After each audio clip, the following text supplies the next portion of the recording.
Avant de plonger dans cette histoire incroyable, pensez à vous abonner à la chaîne et à activer la cloche. Ici, chaque récit a quelque chose à dire, et vous ne voudrez pas en manquer un seul. La pluie tombait en rideaux argentés sur Manhattan, transformant les lumières de la ville en une mosaïque floue de néons et de phares. Chaque goutte semblait résonner avec le rythme effréné de la vie new-yorkaise. Alexander Blackwood, milliardaire réputé pour son empire financier et son charme glacé, sortit d'un gratte-ciel en verre où il venait de conclure un contrat historique. Son costume impeccable et son sourire confiant étaient son armure, sa manière de montrer qu'il contrôlait tout, même l'incontrôlable chaos de la ville. Pourtant, ce soir-là, le contrôle allait lui échapper. Tandis qu'il descendait les marches de l'immeuble, une silhouette surgit derrière lui, rapide et silencieuse comme une ombre. Avant qu'il n'ait le temps de réagir, une main ferme et glaciale couvrit sa bouche. La surprise fut totale. Alexander sentit son souffle coupé, sa poitrine se serrer. Le cœur battant à 100 à l'heure, il tenta de se débattre, mais la poigne de la femme était d'une force inattendue, presque surnaturelle. Ses yeux verts, lumineux dans la pénombre, le fixaient avec une intensité presque douloureuse. Il reconnut cette détermination, cette aura qu'il avait autrefois aimée et trahi. La voix qui sortit de cette bouche mystérieuse était à la fois douce et menaçante. « Alexander, si tu bouges, tout sera fini pour toi. Écoute-moi attentivement. » Chaque mot résonnait comme un glas dans son esprit. La panique, l'incrédulité, mais aussi un étrange sentiment de culpabilité le traversèrent. Il sentit ses souvenirs l'assaillir, les jours heureux, les promesses d'un amour sincère, et surtout, la trahison qui avait séparé leurs chemins. La femme, qui se présenta plus tard comme Sophia Carter, ne le lâcha pas immédiatement. Elle semblait lire dans son âme, comme si elle connaissait chaque faiblesse, chaque regret. Alexander comprit alors qu'il n'était plus dans son monde de pouvoir, de richesse et de contrôle, il était face à quelqu'un qui détenait le vrai pouvoir sur lui, celui de révéler ses secrets et de mettre au jour la vérité qu'il avait tenté d'enterrer. Lorsqu'elle relâcha enfin sa bouche, il respira profondément, mais son esprit était déjà en flammes. Sur le siège passager, elle avait laissé un petit paquet. Il savait instinctivement que ce paquet allait bouleverser sa vie. Et lorsqu'il l'ouvrit, il découvrit non seulement des lettres et des photos du passé, mais surtout une vérité qu'il n'avait jamais imaginée, un enfant qu'il n'avait jamais rencontré, fruit d'un amour oublié et trahi. Ce soir-là, dans la pluie de Manhattan, Alexander Blackwood comprit que sa vie venait de basculer. Son argent, ses entreprises et son pouvoir ne pouvaient rien face à cette révélation. La femme au manteau noir, les yeux brillants de colère et de douleur, avait entre ses mains le plus précieux des trésors, la vérité. Et cette vérité allait le changer à jamais. La pluie battante martelait le pare-brise de la voiture noire d'Alexander Blackwood, créant un rythme presque hypnotique. Ses mains tremblaient légèrement sur le volant, non pas à cause de la tempête extérieure, mais à cause de ce qui venait de se passer quelques instants plus tôt. La femme, Sophia Carter, s'était littéralement imposée dans sa vie avec une force et une détermination qui le déstabilisaient profondément. « Qui êtes-vous » demanda-t-il enfin, sa voix tendue mais maîtrisée autant qu'il le pouvait. Sophia ne répondit pas immédiatement. Ses yeux verts le fixaient avec une intensité qui semblait transpercer son armure de milliardaire. Elle ne portait ni armes, ni menace physique apparente, et pourtant, Alexander sentait qu'elle détenait un pouvoir absolu sur lui à cet instant. « Je suis celle que tu croyais perdue, celle que tu pensais ne plus jamais revoir, » murmura-t-elle, sa voix douce mais glaciale. « Et je suis venue te rappeler tout ce que tu as détruit. » Un silence pesant s'installa. La pluie s'intensifia, frappant le toit de la voiture comme pour souligner le poids de leurs mots. Alexander sentit son cœur se serrer, il comprit alors que cette rencontre n'était pas un hasard. Tout dans son empire, toutes ses richesses et tous ses succès semblaient soudain dérisoires face à cette présence. Sophia glissa un petit paquet sur le siège passager, comme une mise en garde silencieuse. Alexander le prit, intrigué et nerveux. Le paquet contenait des lettres, des photographies, et un journal intime qui semblait avoir été conservé depuis des années. Chaque page respirait la douleur, le ressentiment, et un amour qu'il avait cru oublier. « Tu pensais que je disparaîtrais sans laisser de traces, » continua Sophia, « mais regarde où nous en sommes, et regarde ce que tu as manqué. » Alexander sentit un frisson glacial parcourir son échine. Des souvenirs longtemps enfouis surgissaient, les promesses d'autrefois, les rendez-vous secrets, les nuits passées à parler d'un futur qu'il avait cru assuré, et la trahison qui avait brisé tout. Il ouvrit la première lettre et lut les mots soigneusement écrits de Sophia, qui racontait la naissance d'un enfant, son fils, qu'il n'avait jamais connu. L'émotion monta en lui avec une force inattendue. Son monde parfaitement organisé semblait s'effondrer en silence. Sophia posa une main sur son épaule, un geste à la fois tendre et autoritaire. « Il est temps de décider, Alexander. Tu peux continuer à fuir, ou tu peux enfin affronter la vérité. » Il savait, dans ce moment précis, qu'il n'avait plus le choix. La femme qu'il avait trahie, l'enfant qu'il ignorait, et les secrets qu'il pensait enfouis depuis des années venaient de reprendre le contrôle de sa vie. Le milliardaire sentit une peur nouvelle, mais aussi une curiosité irrésistible. Pour la première fois depuis longtemps, il n'avait aucun plan, aucune stratégie, aucune échappatoire. Juste une route devant lui, et le poids de ses erreurs à affronter. Et alors que la pluie continuait de tomber sur Manhattan, Alexander comprit que cette nuit-là, sa vie ne serait plus jamais la même. La pluie s'était légèrement calmée, laissant derrière elle une brume épaisse qui flottait entre les gratte-ciel. Alexander Blackwood était toujours assis dans sa voiture noire, le paquet posé sur ses genoux. Ses mains tremblaient légèrement en tournant les pages du journal intime. Chaque mot, chaque phrase, le frappait comme un coup de tonnerre, des souvenirs qu'il pensait effacer, des émotions qu'il croyait endormies. Sophia Carter, assise à côté de lui, observait silencieusement sa réaction. Ses yeux verts, étincelants de colère et de tristesse, reflétaient la profondeur de sa détermination. Elle n'avait pas besoin de parler, tout était déjà dit dans le silence lourd qui régnait entre eux. Alexander ouvrit une lettre, datée de plusieurs années. Ses yeux parcouraient les lignes écrites de la main ferme et délicate de Sophia. Il y lisait des souvenirs de jeunesse, des confidences intimes, et surtout, le récit de la naissance d'un enfant qu'il n'avait jamais su qu'il avait. « Tu pensais que l'absence de nouvelles signifiait l'oubli, Alexander ?» commença Sophia, sa voix à peine audible. « Mais chaque jour, je t'ai porté dans mes pensées. Et chaque jour, je me suis battue pour que notre fils ait une vie normale. » Alexander sentit un vertige l'envahir. Les mots s'entrechoquaient dans son esprit, fils, enfant, année perdue. La révélation le laissait sans souffle. Comment avait-il pu ignorer cela? Comment avait-il pu être aussi aveugle à ce qu'il avait créé?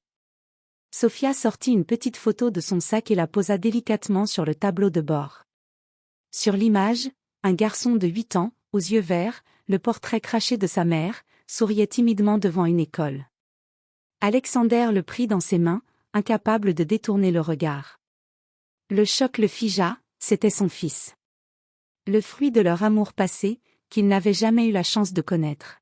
« Je suis venue pour que tu le rencontres. » dit Sophia, ses mains tremblantes mais son regard inébranlable. « Il a besoin de son père. Et toi, tu as besoin de comprendre ce que tu as manqué. » Un silence pesant s'installa. Alexander ferma les yeux un instant, laissant les émotions l'envahir, culpabilité, regret, mais aussi un sentiment nouveau, presque étouffant, de responsabilité et d'urgence. Tout ce qu'il avait construit, ses entreprises, son pouvoir, sa richesse, paraissait soudain insignifiant face à ce moment. Il releva la tête et croisa le regard de Sophia. Dans ses yeux, il lut la vérité qu'il n'avait jamais voulu affronter, il avait perdu des années de vie, d'amour et de bonheur. Et maintenant, il devait agir, réparer ce qu'il avait brisé, ou continuer à fuir, condamnant ainsi son fils à l'absence d'un père. Alexander inspira profondément et dit, pour la première fois avec sincérité. « Montre-moi. Montre-moi mon fils. Je veux le rencontrer. » Sophia hésita, puis un léger sourire se dessina sur ses lèvres. C'était un mélange de défi et d'espoir. Elle savait que la route serait longue et difficile, mais elle voyait dans les yeux d'Alexander une lueur de changement, un commencement. Et alors qu'il quittait la voiture pour retrouver l'enfant, Alexander comprit que sa vie venait de franchir un point de non-retour. La confrontation avec son passé, avec ses erreurs, venait de commencer. Le ciel était dégagé, mais une légère brume persistait dans les rues de Manhattan. Alexander Blackwood marchait à côté de Sophia, le cœur battant plus vite que jamais. Dans ses mains, il tenait toujours le journal intime et la photo de son fils. Chaque pas semblait l'éloigner du monde qu'il connaissait et le rapprocher d'une vérité qu'il avait tenté d'ignorer pendant des années. Sofia guida Alexander à travers des ruelles calmes, jusqu'à un petit parc où un garçon jouait seul avec un ballon. Les cheveux bruns en bataille, les yeux verts curieux et brillants, il ressemblait étrangement à Sofia, mais Alexander y vit immédiatement son propre reflet. « Ethan » murmura Sofia, presque comme si prononcer le nom rendait la réalité plus tangible. Le garçon leva les yeux et s'arrêta net. Pendant un instant, le temps sembla suspendu. Ses yeux verts croisèrent ceux d'Alexander, et le cœur du milliardaire se serra. Il reconnut chaque expression, chaque petit détail qu'il avait vu dans le journal de Sofia. « Papa » demanda timidement le garçon, sa voix hésitante, comme s'il testait la réalité de ce moment. Alexander sentit les mots lui échapper. Il ne savait pas quoi dire, comment réparer des années d'absence en quelques secondes. Pourtant, il tendit les mains, tremblantes, vers son fils. Ethan courut vers lui et se jeta dans ses bras. L'étreinte fut brève mais intense, un mélange de surprise, de peur et d'amour naissant. Sofia observa la scène en silence, ses yeux humides mais fiers. Elle avait espéré ce moment depuis des années, et le voir se réaliser dépassait ses attentes, même si elle savait que le chemin ne faisait que commencer. Alexander se redressa, tenant Ethan par les épaules, le regard fixe et sérieux.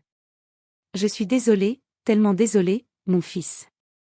Je n'ai aucune excuse, mais je veux changer ça. Je veux être là pour toi. » Ethan le regarda avec méfiance mais aussi avec curiosité. « Vraiment » demanda-t-il doucement. Alexander hocha la tête. « Vraiment ?» Sofia intervint alors, posant une main sur l'épaule d'Alexander.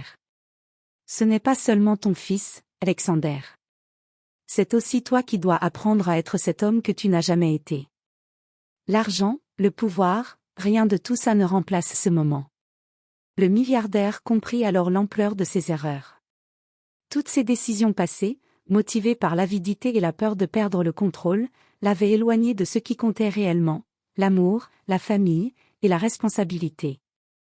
Ils restèrent là, tous les trois, sous le ciel de New York.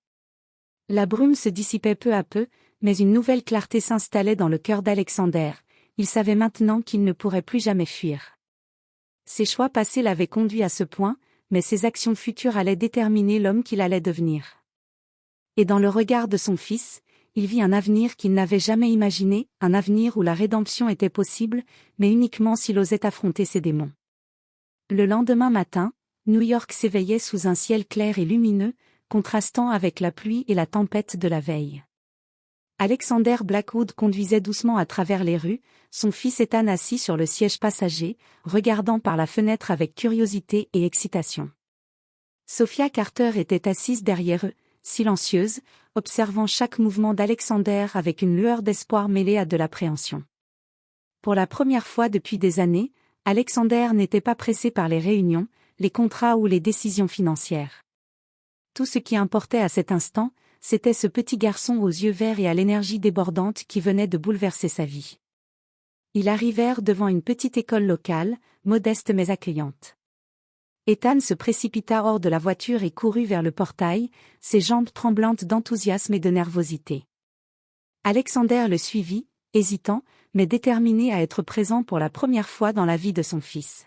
« Papa » murmura Ethan, se retournant vers lui avec un sourire timide. Alexander s'agenouilla et le prit dans ses bras. Le contact était doux, mais chaque seconde était chargée d'émotions refoulées depuis des années. « Je suis là maintenant, mon fils. Je ne partirai plus. » Sofia s'approcha, posant sa main sur l'épaule d'Alexander. « Ce n'est pas facile, Alexander. Tu dois reconstruire la confiance, pas seulement avec lui, mais avec moi aussi. » Il acquiesça, les yeux brillants. « Je le sais, et je suis prêt à faire tout ce qu'il faut. Je ne peux pas changer le passé, mais je peux construire notre futur. » Les jours suivants furent intenses et bouleversants. Alexander passa du temps avec Ethan, découvrant les petites habitudes et les passions de son fils. Ils jouaient au ballon, lisaient des livres ensemble, et Alexander commença à comprendre ce que signifiait réellement être père. Chaque rire d'Ethan, chaque question naïve mais profonde, lui rappelait que le vrai pouvoir ne se mesurait pas en richesse ou en influence, mais en amour et en présence. Sophia, quant à elle, observa Alexander évoluer. Elle voyait l'homme qui avait été arrogant et distant se transformer peu à peu, guidé par l'amour et la responsabilité. Et bien qu'elle gardât ses distances émotionnelles, elle ne pouvait nier la sincérité dans ses yeux. Un soir, alors qu'ils se promenaient tous les trois dans Central Park, Alexander s'arrêta et prit la main de Sophia. « Je sais que je ne peux pas effacer les années perdues, mais je veux réparer ce que j'ai brisé. Avec toi et Ethan. Si tu me laisses. » Sophia hésita, puis un sourire fragile se dessina sur ses lèvres. « Nous allons reconstruire, lentement, mais nous allons y arriver. » Le milliardaire sentit une émotion profonde l'envahir, une sensation qu'il n'avait jamais connue malgré toute sa richesse, l'espoir. L'espoir de pouvoir aimer, être aimé, et créer une vraie famille. Et tandis que la nuit tombait sur Manhattan, illuminée par des milliers de lumières scintillantes, Alexander comprit enfin que la vie avait changé pour toujours. Son empire financier restait important, mais le véritable trésor était ici, dans les bras de son fils et aux côtés de la femme qu'il n'aurait jamais dû perdre. La pluie d'hier avait emporté les illusions et la froideur de son ancien monde. Aujourd'hui commençait une nouvelle vie, où le pouvoir et l'argent cédaient la place à l'amour, au pardon, et à la rédemption.